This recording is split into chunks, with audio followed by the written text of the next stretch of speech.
Paz do Senhor, pastor, sou evangélica. Minha mãe faleceu, está com 4 meses. E eu estou morando na casa dela, juntamente com meu esposo e minhas 2 filhas. Tive que morar aqui depois do falecimento dela, porque minha irmã é especial. E eu não posso tirar ela daqui. Sendo que nessa casa mora meu pai. E depois que comecei a morar aqui, pastor, eu tenho mudado muito. E meu pai, com 2 meses... Tenho mudado muito. E meu pai, com os meses de falecimento da minha mãe, quis trazer uma mulher para morar aqui em casa. E nós, os filhos, não aceitamos. Ele, enfim, se juntou com essa mulher. Passa o dia aqui, só vai para lá à noite. Resumindo, pastor, eu tenho criado um abuso do meu pai. Eu sei que é errado, mas não tenho conseguido me controlar. Meu pai é uma pessoa muito rude, ignorante e muito prepotente. Eu fico muito na minha. Ele reclama de tudo e eu fico apenas calada. Eu tenho pedido muito a Deus força. Dizem que isso faz parte do processo. Mas, pastor, tá sendo bem difícil. Me ajude com um conselho, porque eu tenho medo de que meus pensamentos contra ele se piorem. Assim...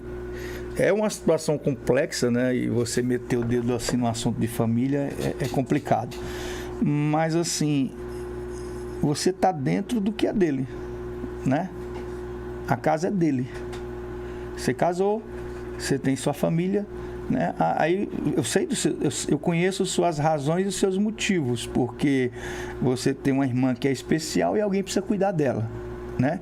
E o seu pai tem que ter responsabilidade com relação a essa sua irmã que é especial, porque ela é dependente dele e vai ser sempre dependente dele. Ele pode ter 100 anos, mas ela vai ser dependente dele por se tratar de ser especial. Ela é dependente dele, ela precisa de pessoas que sejam responsáveis por ela, tá? Mas assim, você casou e saiu de casa, aí sua mãe falece e você volta para casa.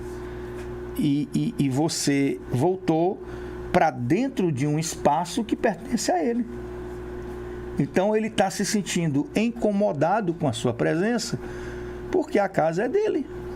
É a casa dele. E ele está se sentindo incomodado com a sua presença, porque você foi lá para demarcar o território e ocupar um espaço. Mas é a casa da minha mãe, eu sou filho e tal, eu entendo isso, né? Mas quando essa convivência se torna assim, no nível do insuportável, do intolerável, quando a convivência chega assim, não é cabível ficar alimentando isso, né? Você está dentro da casa dele, ele fica tratando mal você, fica tratando mal o seu esposo, fica esculachando, porque ele se sente dentro do que é dele e se acha cheio de razão. E de alguma forma ele tem um pouco de razão, porque a casa é dele, né?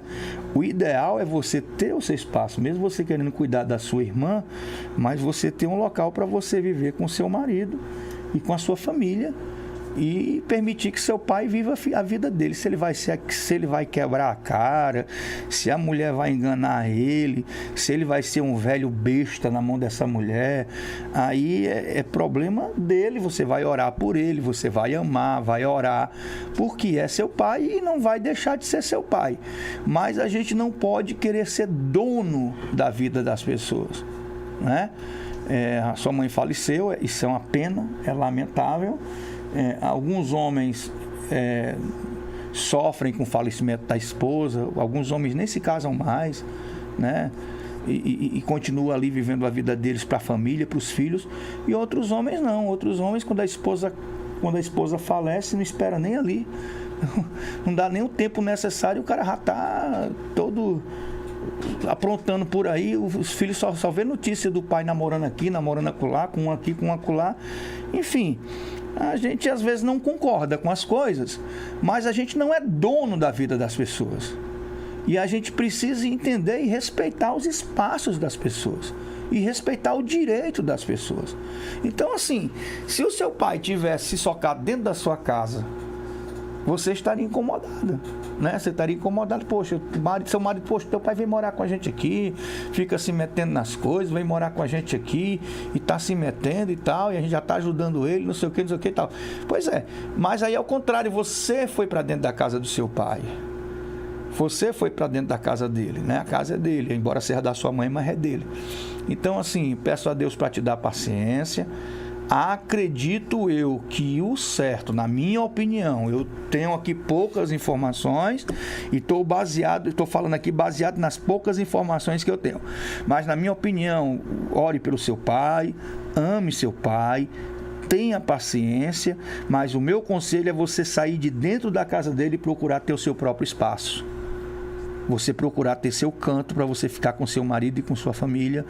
E se você tiver condição, cuidar da sua irmã. Mas você ter o seu espaço e deixar seu pai viver a vida dele, porque ele já tem idade, já é bem grandinho e ele sabe o que é certo e o que é errado. E ore por ele, pregue para ele, vamos clamar a Deus pela vida dele, mas a gente não pode invadir um espaço que pertence a ele, né?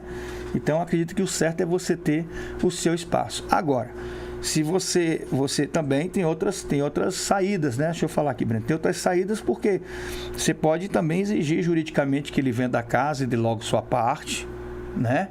Ou ele pode inventariar logo, ele vender a casa, comprar outro canto para ele e dar a sua parte. Então, assim, vocês podem entrar em acordo. Não sei quantos irmãos você tem, mas vocês podem conversar e entrar em acordo sobre isso. Mas enquanto ele tiver vida e lucidez, a casa é dele.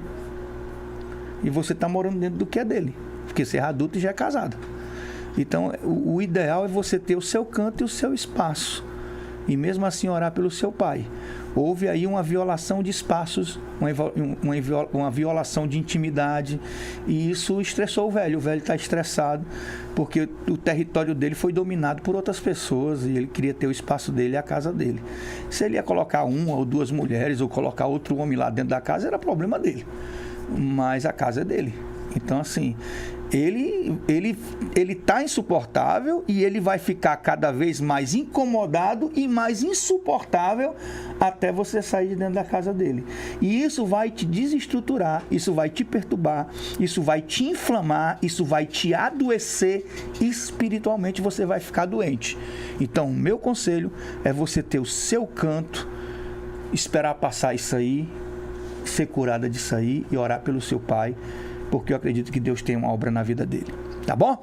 Breno, ela diz assim, ó, verdade, obrigado, Deus abençoe. Ô, minha filha, desculpa aí se eu fui um pouco, né? Mas esse é o meu pensamento, tá bom? Um cheiro bem grande pra você. E assim, ore pelo seu pai, tenha o seu canto. Você num canto e seu pai no outro, Deus vai trabalhar no seu coração e no dele e você vai se curar disso aí. Mas se você continuar convivendo com seu pai, o diabo vai usar a boca dele e vai usar as atitudes dele para envenenar mais ainda você, e você vai ficar mais envenenada, mais doente, e a convivência vai ficar mais insuportável e de todo jeito você vai ter que sair, né? Então, assim, Deus vai te abençoar, tá? Deus vai te abençoar e no seu canto, você, com seu marido, com sua família, você vai ser muito mais feliz. E aí Deus vai trabalhar na vida do seu pai, trabalha na sua. E quando ele tiver numa situação assim mais complicada, ele vai pedir a sua ajuda e o seu socorro. E você vai ajudar e vai socorrer, porque você é filha de Deus e você quer salvar seu pai, tá bom? Um cheiro, um abraço, Deus te abençoe.